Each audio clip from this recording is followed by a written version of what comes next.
Pozdrav ljudi, evo nas u prvoj epizodi na ovom kanalu. Znači ovaj kanal je bosanski vlogovi. Zašto sam napravio ovaj kanal? Znači sigurno me znate, Šarić Edi, iz Gradačca dolazi, znači sigurno me znate od prošlog kanala.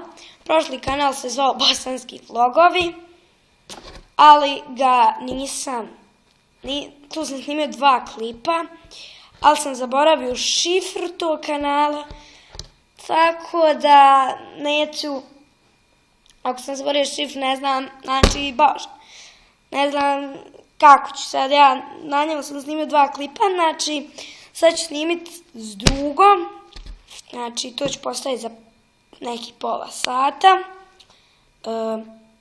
znači, snimit ću s drugom klip, znači, onda će on nekad snimat kod kuće sam klipove, nekad ću ja sam kod kuće snimat klipove, a nekad ćemo zajedno. Tako da na ovom kanalu će biti baš puno klipova. Znači ne znam koliko ćemo htjeti snimat sa mnom. Tako da ne znam. Ljudi, ja mislim da bi to bilo to što se tiče epizode. Hvala na gledanju i vidimo se u sljedećim epizodama. Ćao!